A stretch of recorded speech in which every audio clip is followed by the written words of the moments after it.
마태복음 2장 1절입니다. 봉독합니다.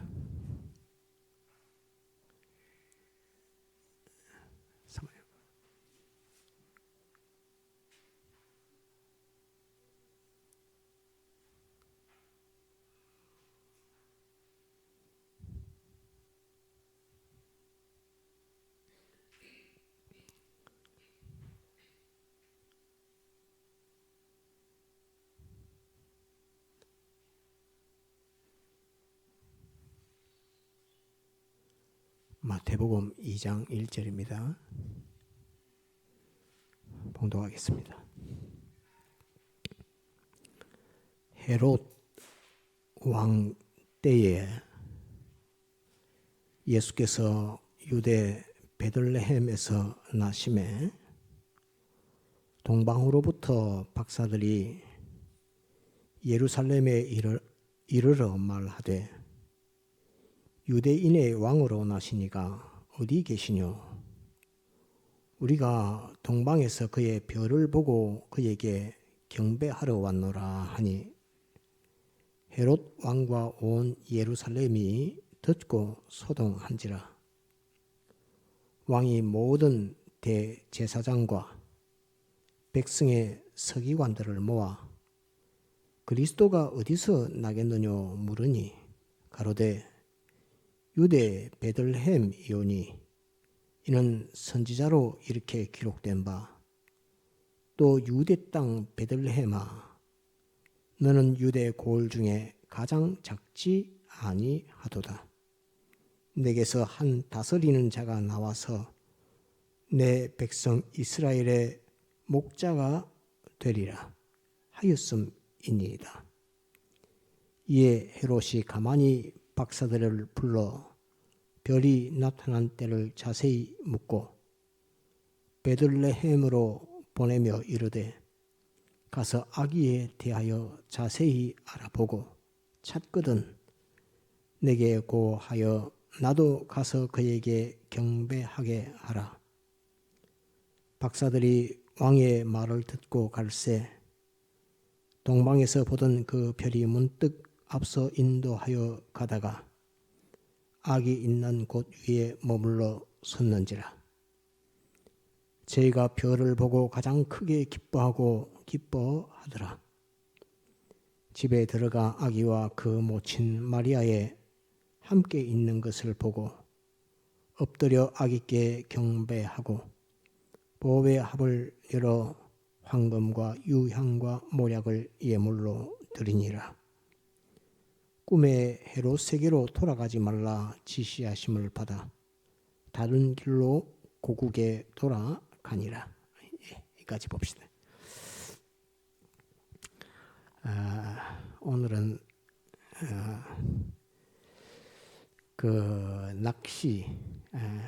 낚시라고 보는 물고기 잡는 그물에 대한 말씀을 대예배 때 증거를 할까? 안 그러면 이 주님 나신 것에 대한 하나님의 섭리 역사를 증거를 할까? 대예배 때 어떤 말씀을 증거할까 하는 그것 가지고 약간 갈등이 조금 있었지만은 오늘 이 말씀을 보게 됩니다. 오늘 이 말씀은 우리가 본 것처럼 예수님께서 세상에 오실 때 곧 태어나실 그 모습을 주위의 모습을 기록해 놓은 말씀입니다. 예수님께서 세상에 오실 이 일은 창세기서의 아담 하와가 하나님이 창조한 아담 하와가 선악과를 따먹고 난 이후부터 하나님께서는 그리스도 곧 예수님이 범죄한 인생을 대신해서 세상에 오실 것을 미리 예표로 짐승 잡아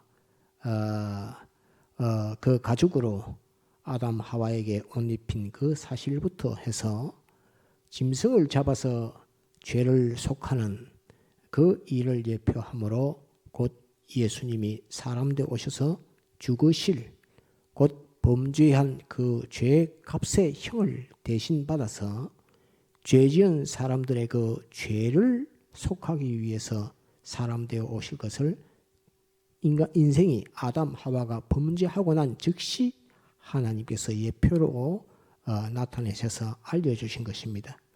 그래서 많은 하나님의 종들, 제사장들, 서기관들, 장로들 또 그 이전 시대는 없었지만은 이 바리새인들, 주님 당시의 바리새인들 많은 사람들은 주님이 세상에 오실 것을 다 알고 있었고 그것을 고대하고 그것을 소망하고 있던 그런 차입니다.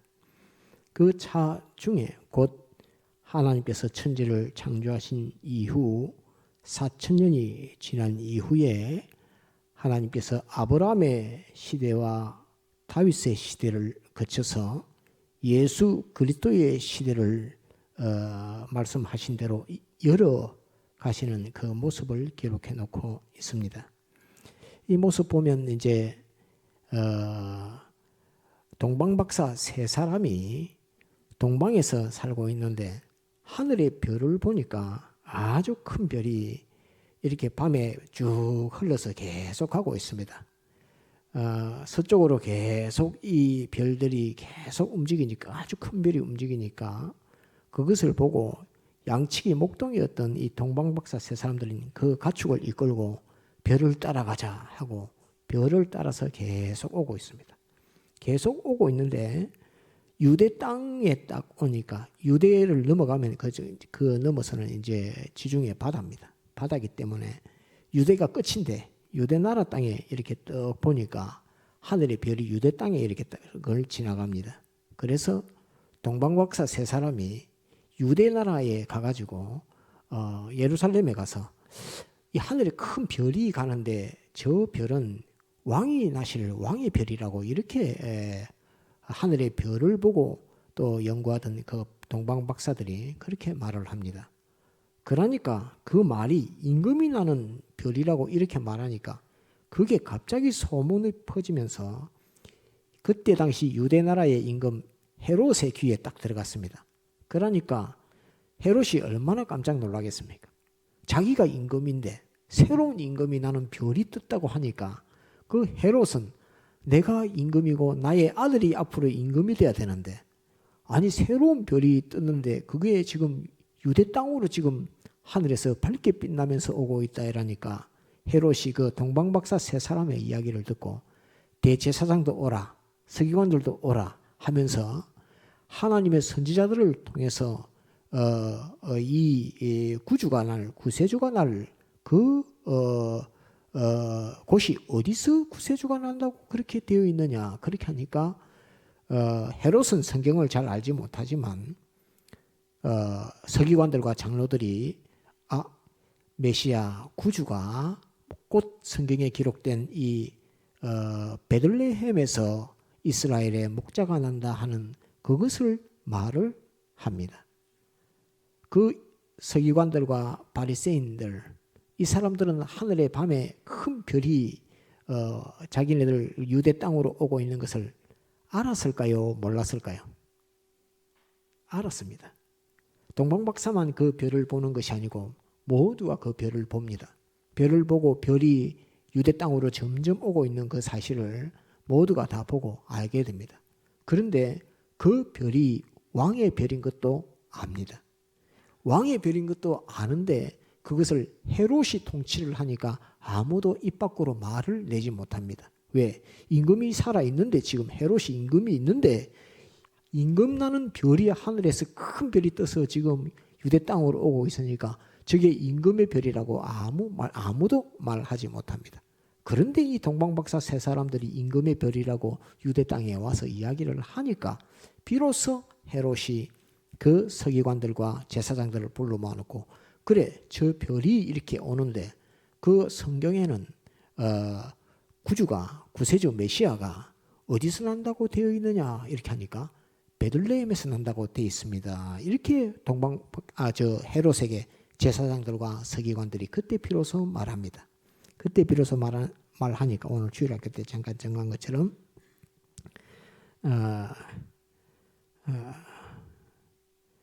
4절 한번 봅시다. 2장 4절. 2장 4절을 한번 봅시다. 왕이 모든 대제사장과 백성의 서기관들을 모아 그리스도가 어디서 나겠느냐 물으니 이렇게 되어 있습니다. 동방박사 세 사람은 임금이 나는 것을 임금의 별이라고 이렇게 찾아왔는데 헤롯은 그 별을 보고 무슨 별이라고 이야기하느냐면 그리스도가 어디서 나겠느냐 이렇게 말하면서 그 별을 그리스도의 별이라고 이렇게 말을 합니다. 헤롯은 그 하나님 섬기는 사람이 아닙니다. 로마 황제 우리가 세상 학교에서는 가이샤르이라고 이렇게 배우고 또 다른 말로는 시저라고 배웁니다. 시저 영어를 뭐 써놓은 그걸 발음하기에 따라서 다 다른데 카이샤르라고 영어로 발음하죠. 또 영어로는 시저라고 부릅니까? 하여튼 라틴하고 발음하는 게 다른데 글자는 똑같은데 시저라고도 말하고 가이샤르라고 이렇게 말하기도 하고 성경에는 가이샤라고 이렇게 기록되어 있습니다. 그 로마 황제와 이 헤롯은 아주 친한 친구입니다. 친한 친구가 돼서 유대 땅의 임금으로 지금 분봉왕이 아니라 유대의 왕으로 이렇게 로마 황제가 파송을 해서 나라를 통치하는 사람입니다. 원래 유대인이 아닌데 유대인으로 이제 바꿔서 내가 유대인이다 하면서 유대인의 왕으로 이렇게 와 있는 사람이 헤롯입니다. 그런데 이 헤롯이 자기 입으로 예수 그리스도가 나실 그 별을 가리켜서 말할 때 그리스도가 어디서 나겠느냐 이렇게 말합니다. 그리스도는 성경에서 세 가지 직책을 그리스도라고 합니다. 한번 따라합시다. 제사장, 선지자, 왕. 다시 제사장, 선지자, 왕. 예, 이 세 가지 직책을 그리스도의 직책이라 이렇게 말합니다. 이 세 가지 직책만 제사장이 하나님의 이름으로 머리에 기름을 부어서 장립하게 됩니다. 제사장을 세울 때도 머리에 기름을 붓고 선지자를 세울 때도 머리에 기름을 붓고 왕을 세울 때도 머리에 기름을 붓습니다. 다른 데서는 머리에 기름 붓는 일이 없습니다. 그렇지만 제사장, 선지자, 왕의 이 세 가지 직책을 줄 때에만 하나님의 이름으로 머리에 기름을 부어서 세우고 장립하게 됩니다. 이 제사장, 선지자, 왕직을 다 가지신 목자 되신 분을 가리켜서 그리스도라 이렇게 말합니다. 제사장이라 하지 않고 선지자라 하지 않고 왕이라 하지 않고 한 분이 제사장이며 한 분이 왕이며 한 분이 선지자가 되는 그 직책을 그리스도라 이렇게 말하는데 그 그리스도가 어디서 나겠느냐라고 이렇게 헤롯이 말을 합니다. 아무도 유대인들도 그 별을 보고 나실 주님에 대해서 그리스도라는 말을 아무도 한 사람이 없는데 오직 제일 먼저 헤롯 임금이 그리스도가 어디서 나겠느냐 이렇게 말을 합니다. 곧 저 별은 그냥 일개의 나라의 임금 왕이 나는 별이 아니고 또는 어떤 큰 선지자가 나는 별이 아니고 또는 위대한 제사장이 나는 별이 아니고 한 분이신 분이 태어나는데 그분이 대제사장이며 대선지자며 대왕이 되실 분이 오시는 별이라 하는 그 별을 보고 이름 붙였던 사람이 헤롯입니다. 이방인입니다. 달리 말하면 이방인입니다. 그래서 하나님의 이 구원 역사, 이제 왜 예수님은 세상에 오셔야 되는가? 제가 예전에 한번 전가했는데 은행에 갔는데 은행에 우리 부감교회 때문에 대출하고 또 연장하고 이런 것 때문에 갔더만 지점장이 저한테 왜 교회를 갑니까? 이렇게 저한테 물었대다. 그래서 자기 친구들도 교회 가는데 그 교회 따라가 봤더만 왜 예수를 믿어야 되는지는 잘 모르겠다 이렇게 말을 합니다. 교회를 가기는 갔는데 관심도 있는데 그런데 제가 그렇게 이야기했습니다.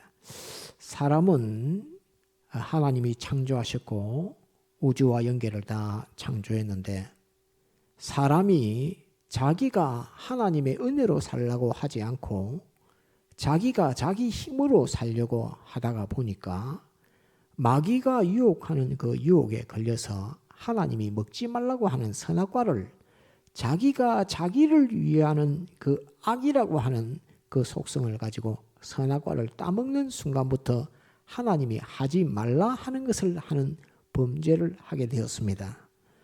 그렇게 말하면서 그런데 죄는 그냥 내가 오늘부터 너 죄 없다고 인정해 줄게 라고 해서 죄가 없어지는 것이 아니다 라고 말하면서 죄는 세상에서도 그러한 것처럼 그 재판을 받아서 형을 반드시 받아야 죄가 없어지는 겁니다. 그런데 모든 하나님의 아들들의 그 죄를 없애려고 하면 죄가 없으신 분이 와야 되고 모든 사람의 죄를 없앨 수 있는 분이 와야 되는데 그분은 하나님밖에 없기 때문에 하나님이 사람의 모양으로 오셔서 사람의 죄를 담당할 수 있고 사람의 죄의 형을 받아서 죽을 수밖에 없기 때문에 하나님이 사람 되어 오신 분, 곧 우리 죄를 위하여 못 박혀 죽기 위해서 형벌 받아 죽기 위해서 세상에 오신 분이 예수 그리스도십니다. 그렇게 말하면서 그래서 예수 그리스도를 믿는 그 믿음 하나만 가지면 그 사람의 죄는 사함을 받습니다.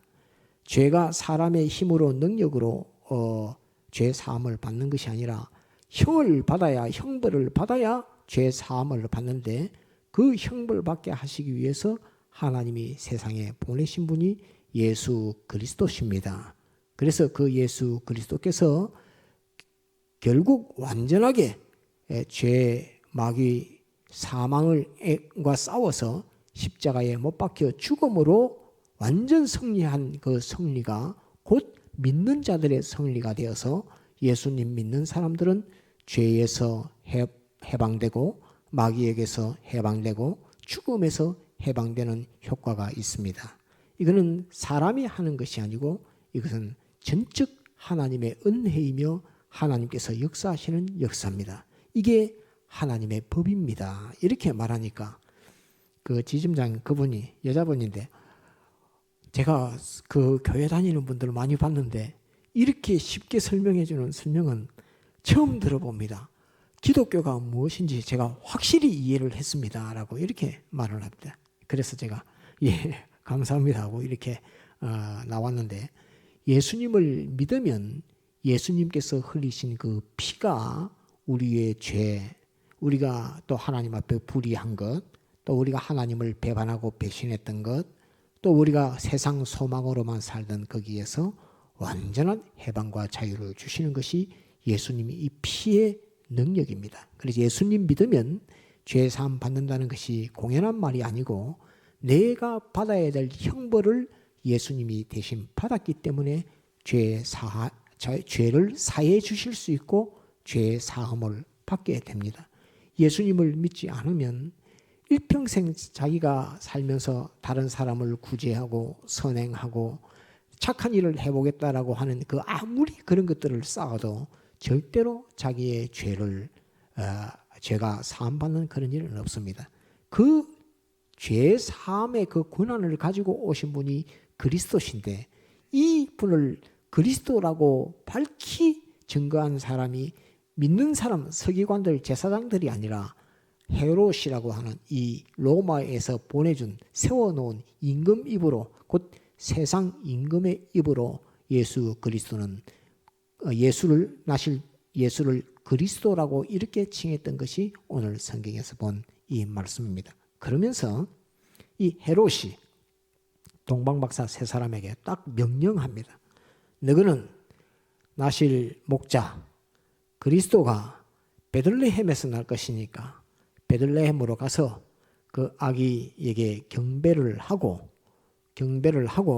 나에게 다시 돌아와서 그 아기가 있는 곳이 어디 골 어디 마을이라 하는 그것을 정확하게 나에게 이야기해 줘야 된다라고 이렇게 당부를 합니다. 그것은 헤롯이 가서 예수님에게 경배하겠다는 말이 아니라 아기 예수님을 죽이겠다 하는 그 어머니 또 아버지 그 모친을 부친 모친을 다 죽이고 예수님도 죽이겠다는 그 계획을 가지고 동방박사 세 사람에게 가서 어디 너희가 먼저 경배하고 그 다음에 나에게 와서 고해라 이렇게 명령합니다. 그러니까 동방박사 세 사람이 그제서야 예물을 준비해서 예수님이 나실 그곳을 찾아갑니다. 예물을 세 가지가 오늘 주일학교 때 했는데 무슨 예물이었죠? 한번 따라합시다. 황금과 유향과 그 다음에 모략. 예, 황금과 유향과 모략이라고 하는 이 세 가지 예물은 그리스도께 드리는 예물입니다. 주일학교 때 했듯이 황금은 왕을 상징하는 예물이요. 유향이라고 하는 이 향은 제사장을 상징하는 예물이요. 모략이라고 하는 이 모략은 선지자를 상징하는 예물입니다. 그래서 동방박사 세 사람이 다 이방인입니다. 동방박사 세 사람이 이방인이면서 쉽게 말하면 예수 안 믿는 사람이면서 예수님이 나셨다고 하니까 그 예수님에게 가서 내가 무슨 정성으로 예물을 드리고 이렇게 생각해 보니까 임금에게 드리는 예물은 황금이요. 또 제사장에게 드리는 예물은 유향이요. 그 다음에 선지자들에게 드리는 예물은 모략이 제일 좋겠다 해서 그 세 가지 예물을 들고 예수님을 찾아갑니다. 그 하니까 그 별이 가다가 문득 자기네들이 가다가 이제 별이 쭉 가다가 딱 정지하고 딱 섰는데 그곳이 베들레헴이요. 그 선 곳을 딱 보니까 수직으로 딱 내려서 딱 보니까 그 마구간에서 아기 예수님이 탄생하신 것입니다. 그래 거기 가서 엎드려서 예물을 드리고 경배를 하니까 천사들이 내려와서 지극히 높은 곳에서는 하나님께 영광이요 땅에서는 기뻐하심을 입은 사람들 중에 평화로다 하면서 천사들이 막 찬송하는 그 찬송을 동방박사 세 사람이 보게 됩니다. 이 평생 일평생 한번 보지도 못한 그 일을 예수님 아기 예수께서 말 구유에 누이신 그것을 보고 천사들이 내려와서 찬송하고 영광 돌리는 그것을 보았던 것입니다. 그래서 천사들이 지극히 높은 곳에서는 하나님께 영광이요 하는 그 말은 영광이라는 말은 혜택을 베풀고 혜택을 입은 존재들이 너무 감사합니다 하고 그 감사를 돌릴 때 그것을 영광이라고 하지 않습니까? 그런 것처럼 이 천사들이 내려와서 지극히 높은 곳에서는 하나님께 영광이요 이렇게 말합니다. 곧 하나님께서 하나님의 사랑으로 모든 만물들에게 은혜 베푸는 그 은혜의 역사는 오직 예수 그리스도로부터 말미암아 모든 혜택과 은혜와 축복이 내려간다 하는 그것을 천사들이 노래하면서 지극히 높은 곳에서는 하나님께 영광이요 이렇게 합니다. 그 다음에 땅에서는 기뻐하심을 입은 사람들 중에 평화로다 이렇게 합니다. 기뻐하심을 입은 사람들은 곧 하나님의 아들들을 가르쳐 말하는 것입니다. 곧 우리들을 가르쳐 말하는 것입니다. 우리들에게 땅에서는 기뻐하심을 입은 사람들 중에 평화로다 이렇게 말하면서 하나님의 아들들이 죄로 말미암아 상했고 불의로 말미암아 상했고 하나님을 배반하고 배신함으로 말미암아 상했고 세상 소망으로 세상에서 성공하겠다는 그것 가지고 상했고 또 하나님이 옳고 바르고 참된 도리 진리를 버림으로 상했고 또 하나님께서 가르쳐 주시는 영감 양심을 통해 가르쳐 주시는 영감을 버림으로 사람이 완전히 상해서 사람이 만신창이 되어서 있는 그 형편에 땅에서는 기뻐하심을 입은 사람들 하나님이 기뻐하시는 하나님의 아들들에게 평화로다 하는 것으로서 이제 죄에서 완전히 해방과 자유를 받아서 죄의 그 형을 다 면제를 받아서 완전한 해방과 자유를 받게 된다. 또 의롭게 돼서 천국 가게 된다. 천국은 죄 없다고 가는 것은 아닙니다. 천국은 의인들만 가는 곳입니다. 그래서 의롭게 하나님의 이 예수 그리스도로 말미암아 의롭게 돼서 천국 가는 이 큰 축복을 받게 됐고 또 하나님의 아들 원수였는데 배반해서 원수였는데 이제는 하나님의 아들로 됨으로 말미암아 하나님의 모든 부요를 상속받고 하나님은 아버지요 우리는 그의 아들로 있게 되는 것입니다. 제가 전도할 때 그 말씀을 또 잠깐 전거하겠습니다. 우리 그 사촌 누님한테도 제가 그렇게 이야기했고 여러분한테 그렇게 이야기했는데 불교 믿는 분들한테 그렇게 했습니다. 예, 불교 믿으면 극락까지요. 이렇게 말하면 극락 간다 그럽니다. 그래서 제가 묻습니다. 극락의 제일 주인 누굽니까? 하니까 석가모니 부처가 제일 주인이라고 그렇게 말합니다. 그래서 제가 그렇게 묻죠. 석가모니 부처하고 제가 우리 누님한테는 누님하고는 한 촌수가 몇 촌쯤 됩니까? 한 100촌쯤 됩니까? 내가 이렇게 물었습니다. 한 100촌쯤 됩니까? 극락에 갔는데 석가모니가 부처라고 하죠. 아주 좋은 곳이라고 칩시다. 아주 좋은 곳이라고 치는데 그곳에서 석가모니 부처하고 누님하고 아버지, 딸이 아닌 이상으로 있을진데 그 극락이 편하겠어요? 그 극락이 바늘방석일 텐데 아버지가 아니면 석가모니 부처가 아버지가 아니면 그 땅이 그곳이 극락이 바늘방석 아니겠어요? 이렇게 제가 그렇게 말했습니다. 그러면서 또 불교는 무아주의니까 다 비워내는 거니까 욕심을 다 털어내는 거니까 극락 가면은 뭘 갖고 있습니까? 그러니까 우리는 불교는 무아주의라서 그걸 다 비워놓고 아무 거 없이 그래 간다고 그렇게 말했어. 제가 그렇게 말했습니다. 그래 누님 가난이 아무것도 없는 것이 정말로 행복합니까? 사람이 가난하다는 것이 없다는 것이 얼마나 고통인 줄 아직 모릅니까? 세상을 이만큼 하나님이 살게 했으면 알 때도 되는데 아직도 그걸 모른단 말입니까? 가난한 것은 고통입니다. 우리는 하나님의 아들 돼서 천국 가면 하나님의 모든 부요를 상속받는 엄청난 부자입니다. 세상에서도 본 적도 없는 그런 부자가 예수 믿는 사람들입니다. 이렇게 말하면서 예수님 믿으면 하나님의 아들이요 하나님의 아들로서 하나님의 모든 부요를 상속받는 엄청난 부자가 되는 것입니다.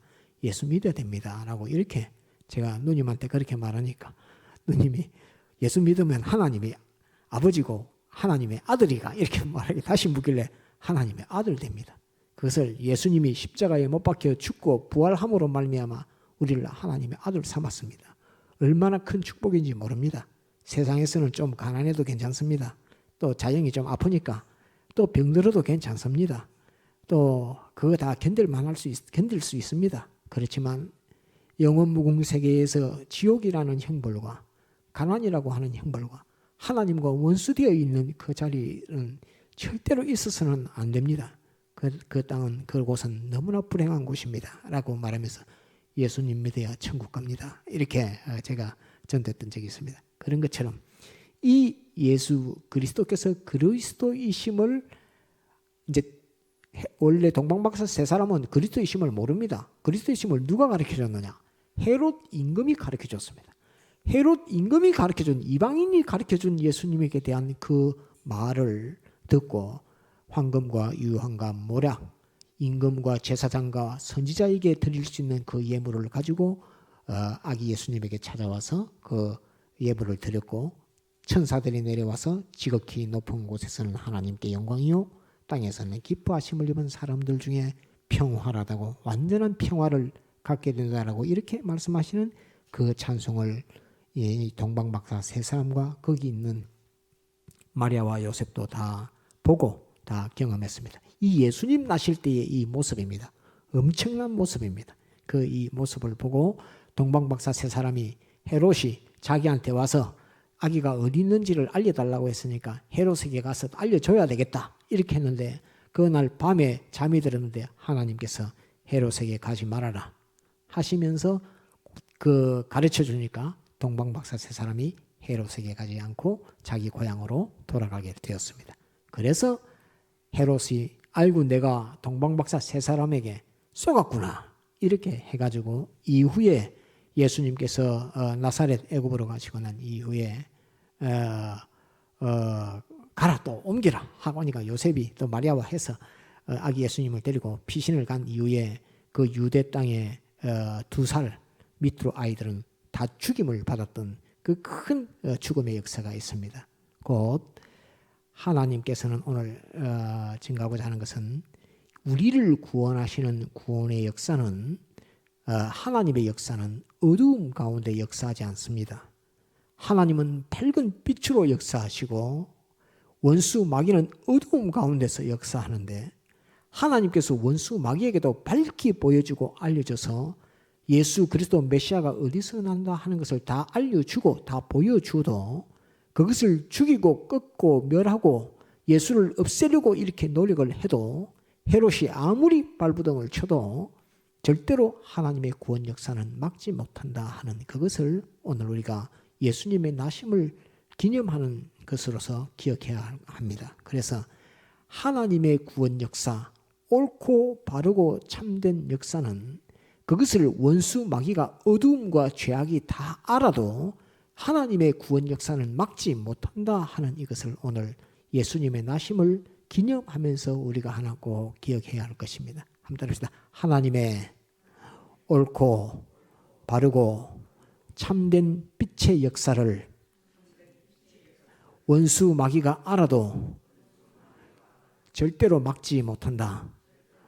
하나님의 구원 역사는 유유히 역사된다. 예, 하나님의 구원 역사는 유유히 역사된다는 이것을 우리가 꼭 알아서 우리가 세상과 세상의 일로 분주하고 분망해도 우리 구속하신 주님 하나님의 큰 사랑의 그 섭리 역사에 귀속돼서 하나님의 은혜 가운데 사는 이 일들을 우리가 잘 해야 영광의 구원으로 우리가 다 결실하게 됩니다. 천국과 지옥은 말로만 있는 나라가 아니고 눈으로 보는 나라보다도 더 쎄뜻한 나라이고 더 명확한 나라입니다. 그리고 그 나라는 영원한 나라입니다. 그래서 아버지 하나님으로 사랑으로부터 말미암은 이 영광의 구원을 우리가 다 받아 믿음으로 누리는 우리가 되도록 그렇게 해야 되겠습니다. 한번 합시다. 믿음으로 예, 한 번 더 믿음으로 예, 이 하나님의 큰 구원 역사를 다 받아가지는 우리가 되도록 그렇게 해야 되겠습니다. 다 같이 통성으로 기도하시겠습니다.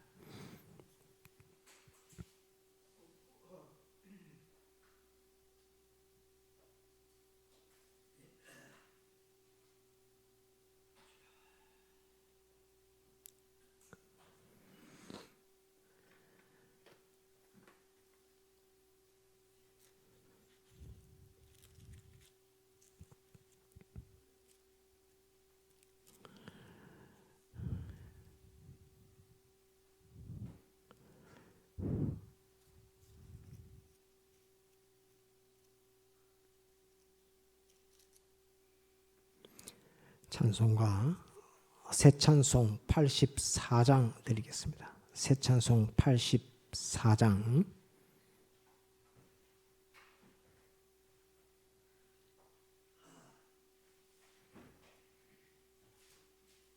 새 찬송 84장 드리겠습니다.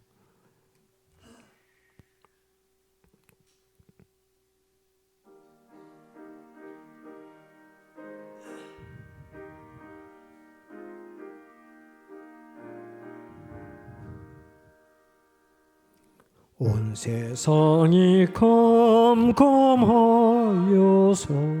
참빛이 없었더니 그 빛나는 영광 나타나 온 세상 빛이 없네. 영광 영광의 주 영광의 주 밝은 그 빛내에 비추었네.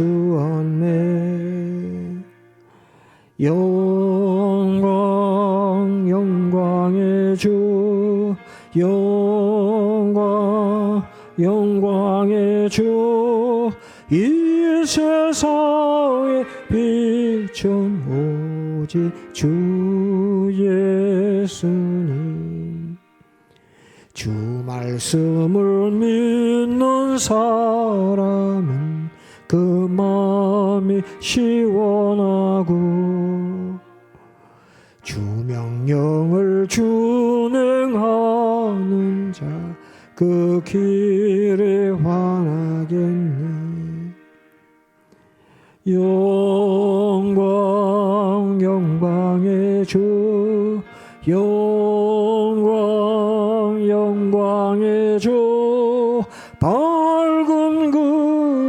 내게 비추었네.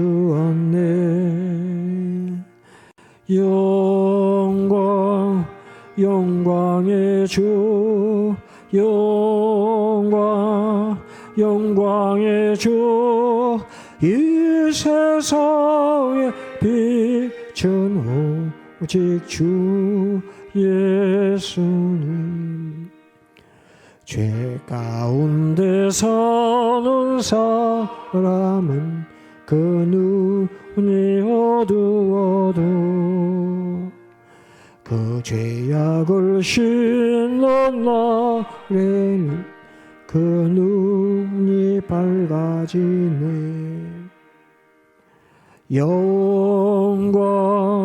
영광의 주, 영광의 주, 이 세상에 빛은 오직 주 예수님. 광고 드립니다.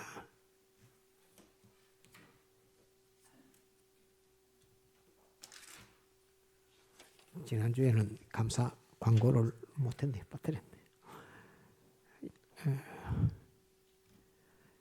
매일 성경 보고 기도하는 거 빠뜨리지 마시고 환난을 위해서 기도하도록 그렇게 해야 되겠습니다.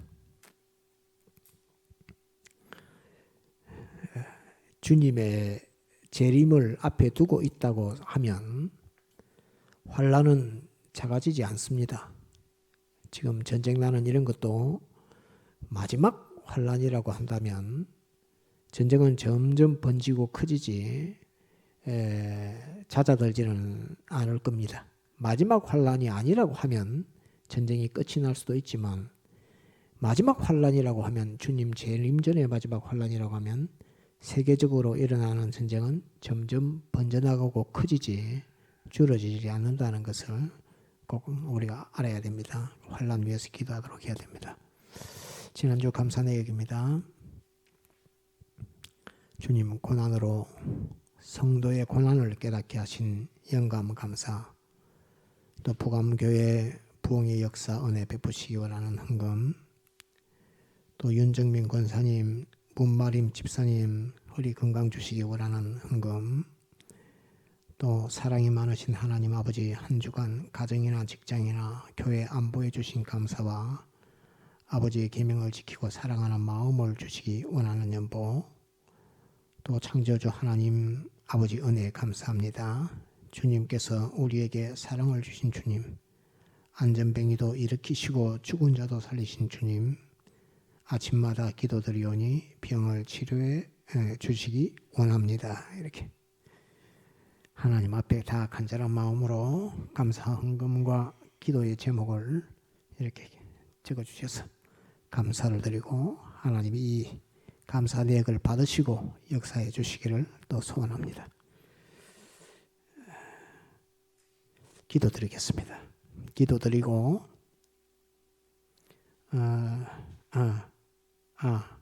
기도 잠깐만 죄송합니다. 기도 전에 오늘 성탄 축하 감사 예배 오늘 주일이기 때문에 보니까 날로 정해놓고 따로 하는 것이 아니니까 그렇게 많은 순서를 할 수 없고 우리 그 청년부 나와서 합주 연주 축하 연주 해 주시겠습니다. 다 들으시고 은혜 받으시기 바랍니다. 새 찬송가 120장이고 우리 공예 찬송가 18장을 연주하도록 하겠습니다. 새 찬송가 120장 그리고 공예 찬송가 18장을 연주하도록 하겠습니다. 은혜 받으시기 바랍니다.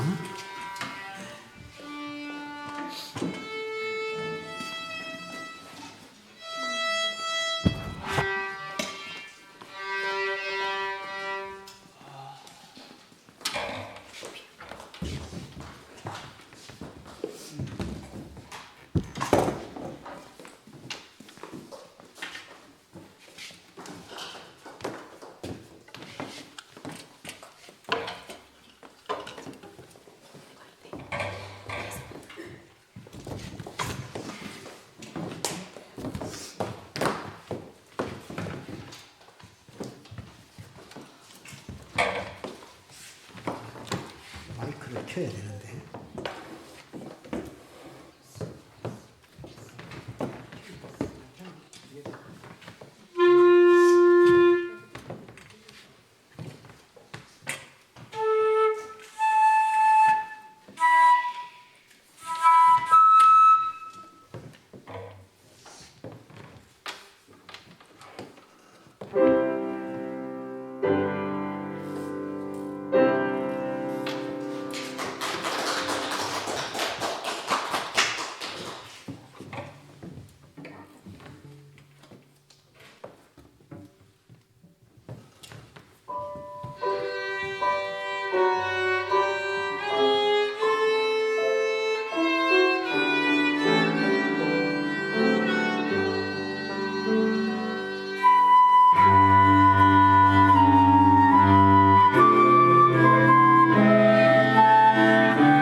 감사합니다. 없는 시간을 쪼개내서 다 연습한다고 수고를 많이 했습니다. 그래.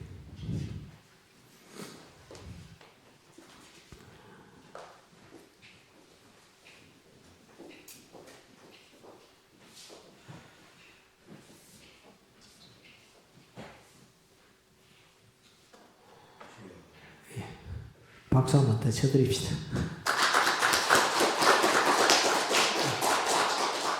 감사합니다. 기도드리겠습니다. 사랑하는 주님, 은혜를 감사를 드립니다.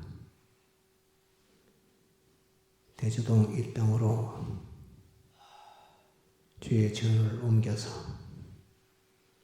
믿는 이 걸음을 걸어감에 있어서 여러 가지 우여곡절과 어려움들도 있지만 오늘까지 주께서 사랑하심으로 인도하시고 역사하시는 은혜를 주님 앞에 감사를 드리며